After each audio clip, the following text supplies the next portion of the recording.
rohkem seda Paarisaaru suutmist, kui me teame Jüri Jaansonit, Tõnu Hendriksoni, siis me silme ette tuleb see Paarisaaru suutmine. Aga siiski täna on meil vee peal ka üksikaaru 8 ja praegu, mis nad teevad, panevadki sellist uuema laadset 8 paati kokku, kus on kiivad. Igal pardal on üks kronstein, tull, kuhu sisse läheb aer. Igaüks sõidab vasakus või paremas pardas, nagu näha on paadis jalatoed. Ja kõike seda saab seadistada. Liigu pink, jalatoe kanna sügavus, kalde nurk, aeru kate, kõrgus, et erinevaid seadistusi seal saab teha. Nii, aga nüüd ikkagi tähelepanu vee peale ka, sest meil tuleb juba esimene paat siia lõpupoole. Naiste ühe süst. Joosep, mida ta teeb ja mida ta teeb teisiti kui teeb? No esimene asi, mis te näete, ongi see, et ta on nägu sõidusuunas, istub ja ülakeha tõmmetega siis ühelt poolt ja teiselt poolt tõmmates tõmbab paati edasi. Tihti arvatakse, et aerutamine ainult kätega. Reaalsus on see, et ülakeha jõud selja-lai-lihas peaks korralikult siin tööd tegema. Nii, mingi pilt on olemas. Nüüd anna ole ja starti, Joosep, sina. Tal on täiesti adekvaatne lipp käes, et saaks tulla järgmine demonstratsioon esineja meile siia. Ja nüüd on kord sõudjate käes naiste üksikaeru 2 paat. Tuleb ja hakkab tulema ja Allar seletab, mis toimub seal teisiti kui näiteks selles paadis, kus sõidab tema. Joosepi sõnades kinni mõttes tõepoolest tulevad sportlased selgsõidu suunas ja on tegu siis üksikaeru 2 paadiga. Selline paat nõuab tõelist sünergiat, sest et üks parras ei saa tõmmata kõvemini eriti kui teine parras. Sellel leidma täieliku sünkroonsuse tasakaalu, jõumomendid peavad kattuma, aer peab minema vette koos veest välja tulema ja tasakaalu hoidmine on omamoodi trikk, sest sina pead seisma enda tasakaalu eest vasakust pardast ja paariline teisest pardast. Kas üldiselt püütakse teha niimoodi, et on paremakäeline ja vasakukäeline? Kas see ka mängib rolli? Käelisus siin rolli ei mängi, pigem see, kuhu siis mida rohkem harjutab. Ja paljud sõidavad ka mõlemad parrast. Aga tõepoolest, siin on ehk siis pannakse aer vette, jalgadega surutakse ja tõmba lõpust püütakse aer puhtalt veest välja võtta. Nii, start läheb järgmisele ja nüüd tuleb meie ette jällegi aerutaja ja tuleb naiste 2 süst. Joosep, sinu kord, mida tehakse 2 süstab teistmoodi või ühe süstab? Liialt palju midagi ei muudetagi. Eesmärk on siis mõlemal sportlasel tõmmata üheaegselt. Et sisuliselt see mees või naine, kes on siis teisel positsioonil, peaks suutma kopeerida esimest sportlast nii täpselt kui vähegi võimalik.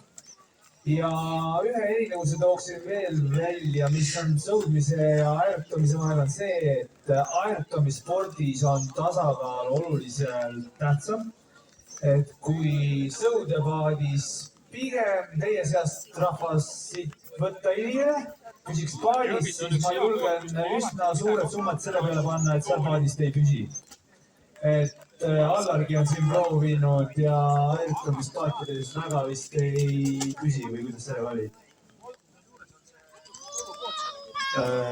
Ma liiga palju ei ole proovinud, aga ma olen vist saanud hakkama, aga ilma pinnita, kuna nendel on ka tegelikult pink on paadi põhjas ja see saab teha kõrgemaks, mis selle teeb keeruliseks tõepoolest.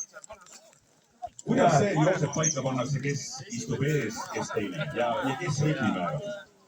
Esimene sportlane määrab rütmi, aga selline kokkulepe, et kes ees on, see tuleb ikkagi ära tunnetada treeningute käigus.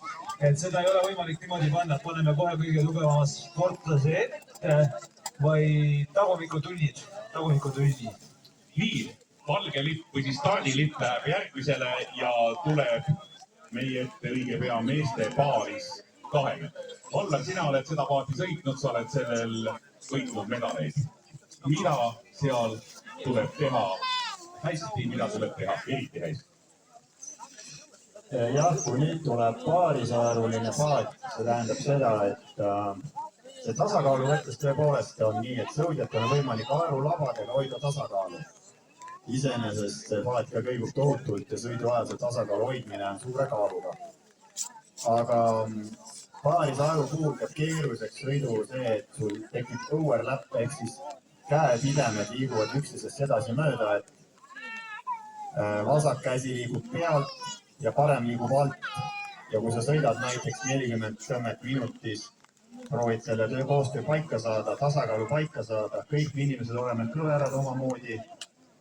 Te peate leidma selle koha, kus mõlemal on piisavalt mugav teha koostööd. Ja tõmbe keskel tõepoolest on nii, et vasak käsi peab liikuma parem aeru pealt või siis parem käsi liigub natuke eespool või tagapool, siis muidu sõidavad käepidemed kokku. Ja siin paadis on näha Narva sõudekuulsused omal ajal, Vladimir Laetin ja Roland Dmitrijev, kes on olnud minu kõvad konkurendid nii noorteklassis kui U23 klassis ja Laetiniga koos ka minu esimene olümpiamäng sai veedetud samas 4 paadis. Nii et aitäh mehed, et endiselt sõuate. Nii, aitäh ühtedele ja stardilipp järgmistele ja see on nüüd 5. ja ühtlasi viimane väike paat, mis meie ette tuleb ja see on nüüd kanuun. Meeste ühe kanuun. Just kanuun meile kohaselt võtan siis kommenteerimise enda peale, et see oli ka siis see paat, millega mina võistlesin veel eelmisel aastal tiitlivõistlustel ja siin on siis kohe näha täiesti teistsugune asend. Võime siis öelda, et naise palumise asend, et juba ainuüksi selles asendis püsimine on päris suur väljakutse, et algusaastatel ongi kõige suurem sisenemisbarjäär sellel spordialal asendi hoidmine, et see väsitab keha väga-väga ära. Ja on levinud ka müüte, et näiteks naistele pole see spordiala sobilik, sest et väidetavalt see pidavat raskendama edaspidi rasestumist. Aga need müüdid on nüüd ümber lükatud ja alates 2010. aastast on see ka täiesti ametlikult naiste spordiala või siis olümpial ka kavas. Ühesõnaga, sportlane tõmbab ainult ühelt poolt, paadil puudub tüürimehhanism ja paat sõidab siis otse ainult aeru kasutades. Ehk see aeru kasutatakse tüürimehhanismina. Selle asja nimi on jott-tõmme. Ehk siis ta alustab tõmmet ja poole tõmbe pealt ta keerab aeru natukene välja poole ja siis toimib aer tüürina. Et kui te nüüd tähelepanelikult vaatate, siis natukene selle aeru keerab. Et tegemist on siis tubli Pärnu spordikooli noorsportlasega ja selle ala kätte saamine või käppa saamine ongi päris mitmeaastane töö. Nii, aitäh ja stardilipp järgmisele ja nüüd me oleme juba suurte paatide juures ja sealt kaugusest hakkab tulema üksikaeru 4. Tuleb hoopis 4 üst. Selge. Ei see hullu. Vast tuleb 4 üst. Tegemist siis jällegi Pärnu spordikooli tütarlastega. Tulemas on siis 4 tublit tüdrukut. Nagu te nägite, siis enne oli 2 üst, siis nüüd on olukord veelgi keerulisem või väljakutsuvam. See tähendab, et kõik 4 sportlast peavad kopeerima enda ees olevaid sportlaseid. Ja jällegi on siis vaja rakendada töösse ilusti selg, mitte ainult kätega tõmmata. Ja nüüd natukene võib-olla isegi üllatavam on see, et selleks, et selga rakendada, on vaja tõmme algatada jalgadega paadi edasi surumisest. Ehk siis point on selles, et aer pannakse vette ühte kohta kinni ja paat tõmmatakse aerust mööda. Ehk siis see on see, mis paneb paadi üldse kiiresti liikuma. Kuidas see järjekord paika pannakse?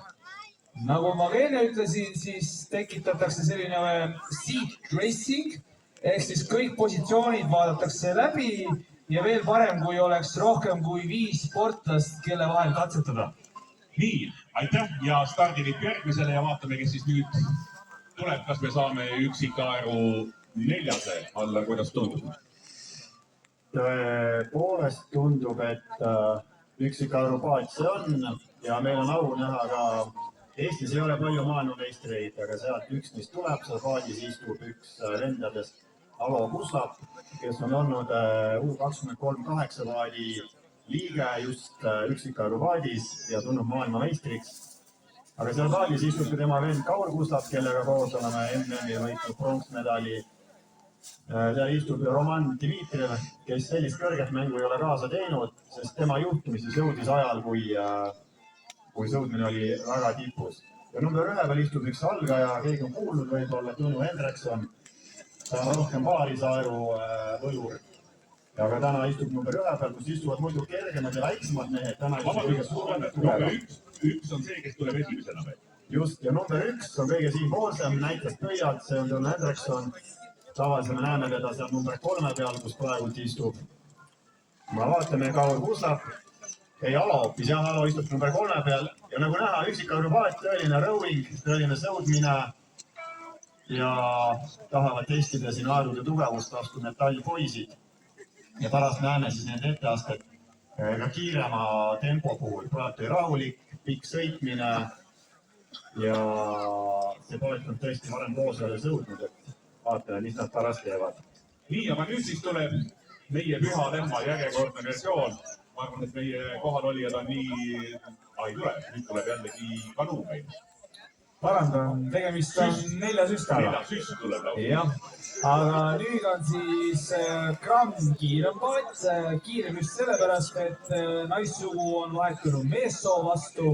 Siin on siis samamoodi nagu eelmisel paadil. Sportlased istusid täna esimest korda kokku ja põhjus on väga lihtne, et mõne aja pärast pakkuda väikest lahingut.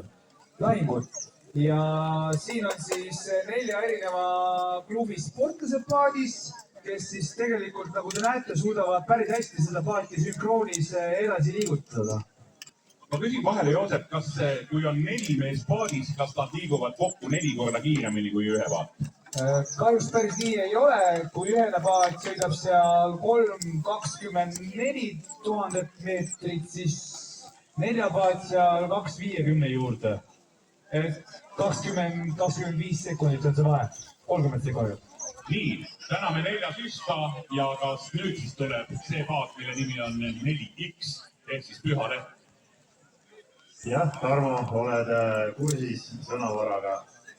See on üks järjekordne Püha Lehm, kuigi minu jaoks võiks olla nii, et Püha Lehm algas ja lõppes Tõnu Hendriksoniga. Aga tuleb tõesti Eesti selline põhiline paatkond, killer boat, nagu ütles Jaan Tults. Selle eestlased oskavad liikuma panna ja seal on meie täiesti uuema generatsiooni sõudjad omade oskuste ja jõuga. Ja just nad olid maailmakarikaetapil Luksernis, legendaarsel sõudekanalil, jõudsid finaali ja 5. kohale tasavägises sõidus, kus veel 1500 meetrit oldi medalil. On siin kohal Aidus teie silme sinimustvalgetes vormides ja sõudmise puhul sõidetakse alati 2 kilomeetrit. See on väga korralik ja pikk laktaatne kannatamine ja kui praegu sõidetakse seal tempos 22, 23, siis võistluste ajal on see tempo kuskil 40, 39 keskmine tempo. Eesmärk on aeruga labaga pikki paati ainult jalgadega pumbates hoogu juurde anda. Ja 4 meest peavad leidma endale mugava asendi. Ja nagu näha eessõudja Mihhail Kuštein Narvast, tema taga istub Johan Poolak, kes need 2 meest olid meiega ka koos Pariisi olümpial. Ja siis on Nikita Roglo ja Uku Tiim Timmusk on nii-öelda kõige värskem veri, kes siis Eesti lippu kõrgel hoiavad. Nii, aga täname paarisaerulist 4 paati ja anname veel ühe stardilipu. Ja sealt hakkab siis tulema, kas see on nüüd paatide kuningas, Alvar? Nüüd tuleb jah, paatide kuningas 8 paat, mis näitab riigi suurust, võimsust ja jõudu ja üldiselt on see suurriikide pärusmaa. Suurte sõuderiikide, Inglismaa, Austraalia, Uus-Meremaa, Saksamaa, kõik mida te teate suurte riikide all, Ameerika. Aga Eestil on ka siin üliõpilaste punt, endised koondise tippsõudjad ja seal on nüüd istub ka 9 liige paadis, kes on roolija. ja roolijal on peas tihti ka klapid või mikrofon, et kõlaritesse anda meestele käskusi ja see paat on 20 meetrit pikk, kaalub 96 kilo. Seal istub keskmiselt selline 8-90 kilost kuni 100 kilost mees tavaliselt, kes maksimaalselt pingutavad. Ja kui seal sa teed vea, näiteks sa tõmbu lõpus jätad aeruvetti kinni, siis see lõpeb sellega, et see vend sealt paadist tihtiga välja lendab. Loodan, et täna seda ei juhtu. Allar, miks roolijal rooli ei ole? Miks roolijal rooli ei ole, jah? Nii lähevad sealt vahet läbi, jah. Näed, näitasid ilusti olukorra ära, kui sõudja peaks sõidu ajal panema aeru vastu poid, siis ta võib selle käest kaotada ja annab päris suure tagasilöögi. Roolijal on tegelikult rool seal all, kus ta liigutab kätega krosse. Krossid on ühendatud kiilu taga oleva väikese rooli pisikesega. Aga tegelikult sa ei taha roolida sõidu ajal, sest see kallutab paati ja üldiselt me püüame roolida paati tõmbega.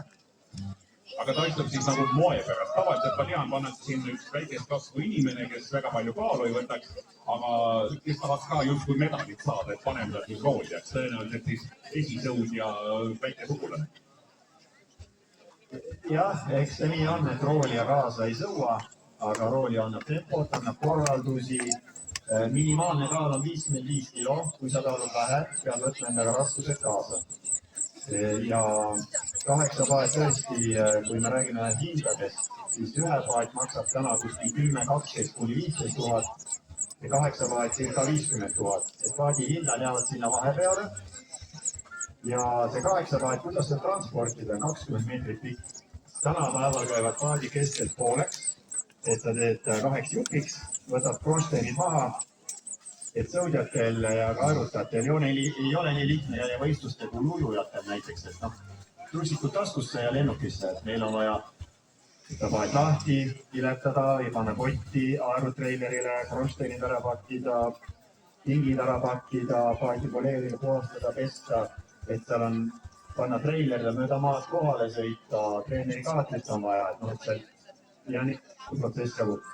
Ütleme, et kui teil on veel keerulisem, siis aerutajatel on natukene lihtsam ja odavam, et paadid on natuke odavamad ja meil sellist konstruktorit karikat ei ole kalda peale, et võtame paadid vee peale ja trenni tegema. Nii, nüüd on meil selline hetk, et varsti hakkame ka võidu sõitma, aga me teeme enne vähe sellist harivat juttu vahele ka. Kuidas saadutakse sõudmistrenni ja aerutamiskrenni? Kas seal on mingi põhimõtteline vahe ka, et mingisugusele kehaehitusele sobib sõudmine, mingisugusele sobib aerutamine? Ma esimese hooga ütlen, et ei ole vahet. Et väga palju trenne meil väga sarnased mahu mõttes. Me treenime nagu maratoonorid, aga võistleme sõudjatel siis 2 kilomeetrit, selline 5,5 kuni 7 minutit. Oleneb kas ühe paat, täna ühe paatid ei näinud meil või siis 8 paat. Aerutajatel on distantsid veel lühemad, aga ma ei tea, miks need treenivad ikka nagu maratoonid. Ja meie distantsid hakkavad 200 meetri pealt, siis on 500 meetrit, on 1000 meetrit ja on ka 5000 meetrit. Et 1000 meetri meestel ikkagi, kelle distants kestab seal 3,5 minutit, süstameestel kuni 4 minutit kanuumeestel, siis ikkagi see maht peab olema päris tugev seal all, et see 1000 meetrit välja kannatada. Kui sina, Allar, läheksid kanuuga sõitma, täitsa võidu peale, siis saaksid sa hakkama? Ei saa, täna kindlasti ei saa, et kanuu on ikkagi selline väike pilbas, kus sa pead põlve peal olema. Kui saaks hoo sisse, siis hiilgeegvast sõidaks. Aga ma kujutan ette, et ma oleks võinud olla hea kanuuter, mul on hea pikk selg. Ja sõudjatel on just hästi eeliseks pikad jalad, pikad võimsad jalad. Kogu töö käib läbi jala ja selg peab lihtsalt hoidma selle jalgade jõudu. Kätega juhitakse aeru, aga niivõrd palju kätega ei tõmmata. Aerutajatel on jalad toetav üksus ja ülakeha, selg, kuusad, sealt käib väga tugev töö. Just ütlesin õigesti, Allar, et ülakeha genereerib jõu ja jalgade kaudu kantakse see paati edasi. Kas sa võid, Joosep, öelda, millised lihasgrupid sinul ja siis aerutajatel on rohkem arenenud kui sõudjatel? Kõige lihtsam viis seda piltlikustada, on see, et kui te lähete vetsu, te vaatate meestemärk, aerutaja, naistemärk, sõudja. On see midagi vastu panna? No minu arust naised ongi väga ilusad, et proportsionaalsed.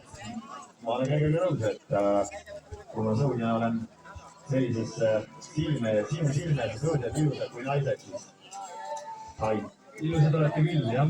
Nii, ja enne kui me hakkame võidusõitma veel, palun kummaltki teise kohta üks nali, ehk siis Allarilt paluks üks nali aerutajate kohta.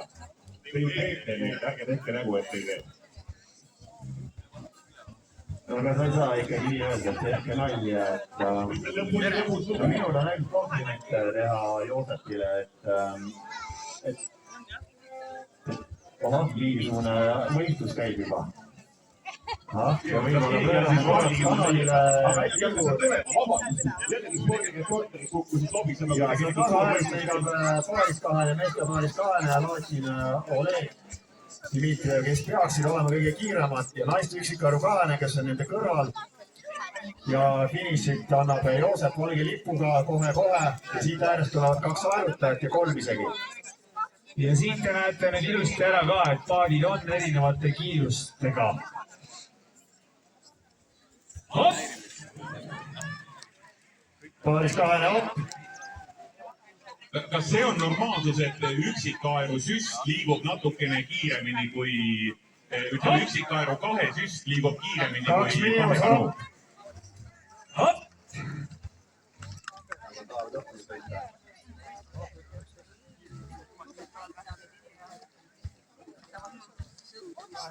Hopp!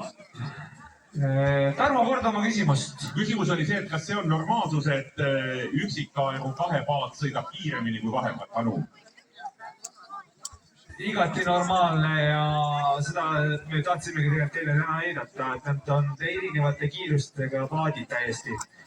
Hopp! Nii, ja nüüd on meil väikeste paatide võistlus lõppenud ja teeme siis kohe suurte paatide võistluse ka ära. Ehk siis grande finale tänasele päevale. Meil on suured paadid, on 4 paadid ja on ka uhke 8 paat, roolijaga rõhutan. Ja nüüd siis pidulik start ja nüüd sõidetakse võidu ja see on ikka ka võidusõit. Nii, et läks. Seal läheb veel natuke aega, ma näen, et üks 4 paat tuleb alles vasakut ääres stardi poole, teised ajavad ennast küljega tuule asendis, nii et nad saavad enda kaugust reguleerida.